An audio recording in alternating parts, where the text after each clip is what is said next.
Oh my. Okay, before I begin, if you have not seen this episode of Game of Thrones, watch the episode because I will be spoiling a lot. Now, I don't quite know where to begin with this, so before we get to the most shocking part of this episode, let's go into a few of the other areas first. Okay, we see Khaleesi, or Daenerys, however you refer to. She has taken the city of Yunkai, which is basically a slave city. So she's liberated the slaves, and I suppose we can say that at some point she's going to move on to Westeros eventually, and eventually claim back the Iron Throne. Now we also go into some of Jon Snow's story. Now Jon Snow's story comes to a violent point with the wildlings, where a fight ensures, and he and his girlfriend are basically sort of fighting side by side. They kill a few wildlings, and then Jon Snow just hops onto a horse and rides away and leaves his girlfriend behind. And I'm thinking, Jon Snow, aren't you forgetting someone? And the look on his girlfriend is priceless. It's priceless. It's like, It's just like, I can't believe he actually just rode away and left her. I was like, okay, right. Now, we also see a bit of Bran and Rickon Stark, and we see that Bran has this special ability where he can control the minds of people and animals. In fact, there's even a point where he commands these wolves, just by using his mind, to help Jon Snow against the wildlings. So that's a point, I think that's a plot thread that's going to be interesting to see where that goes to, I think. Now, we also see Arya and the Hound making their way towards the Twins, which is basically the castle of House Frey, because they know that her family's going to be there, Robb and Catelyn. Now, we also get into... Well, let's just say that let's get into the main thing about this episode, the most shocking thing about it, the Red Wedding. Okay, now this is basically this is basically the wedding of Catelyn's brother Edmure Tully. I hope I'm saying his name right. Catelyn's brother Edmure is going to marry one of Lord Walder Frey's daughters as an apology, because initially, Robb Stark was supposed to marry one of Lord Walder Frey's daughters, but he broke the oath and instead married someone else. And obviously, the war against the Lannisters isn't going well at all.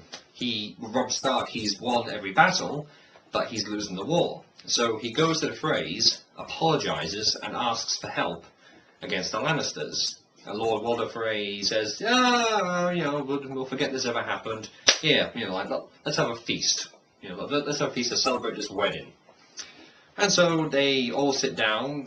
You've got Robb, his pregnant wife, his mother, and his army. Now, some of his army is inside the hall, but the rest are outside in the grounds, basically partying, getting drunk, having a good time. Now, there's a few things that gives you a clue that something bad is about to happen, because it was certainly building up to a major thing. There's a song that these musicians play on the balcony. There's a song that they play suddenly which gets Catelyn's attention. Now, the episode is called The Reigns of Castamere. Now, anyone who's been watching Game of Thrones knows the significance of that name. And so, I think, now they don't actually state this, I think that the song they play is The Reigns of Castamere. I just think it is. And also there's a point where, in the hall where they're having this banquet, they lock the doors. And also Roose Bolton, he's refusing to drink any alcohol because he says he wants to keep his senses alert. So that's a bit of a clue there. Now, there's also a point where Catelyn discovers that Roose Bolton is actually wearing chainmail. He's wearing body armour. And she realises that they've been betrayed. She tries to warn Robb, but the musicians have crossbows and they start shooting the Starks. Robb Stark goes down with a few arrows to the chest. I think Catelyn gets an arrow to the shoulder. And Robb's pregnant wife gets stabbed in the belly 4 or 5 times.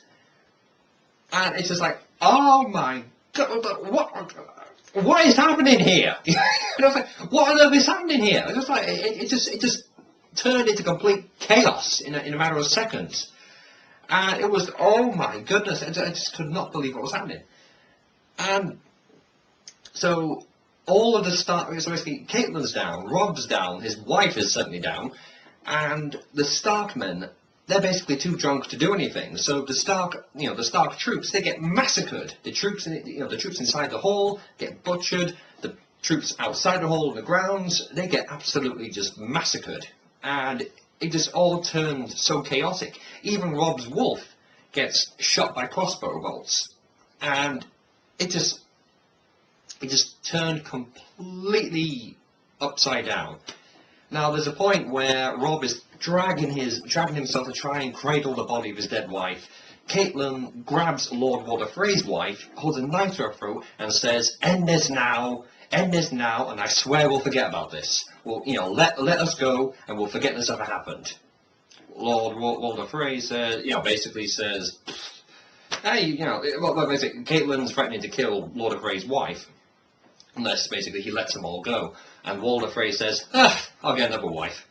And so Roose Bolton comes up, stabs Rob in the chest, finally kills him, and Caitlyn just screams out in agony. Like, she can't believe what's happened, and she slits Walder Frey's wife. And eventually, and about 5 seconds later, someone comes up behind Caitlyn and slits her throat. So this episode just turned into a massive bloodbath. They killed so many of the main characters. I mean, because we've been following these characters since season 1, and they just massacred a good portion of them. And I was amazed. Could you imagine that if this episode was the season finale or season 3? What a way to end a season. But no, there's one more episode. So I'm going to be really interested to know how this season ends. Like, what's going to be the aftermath of this event? And it just got me gobsmacked. It really did. So, but hey, it's Game of Thrones. You have to expect anything from anyone in this series. Thank you very much for watching. I'll see you next time.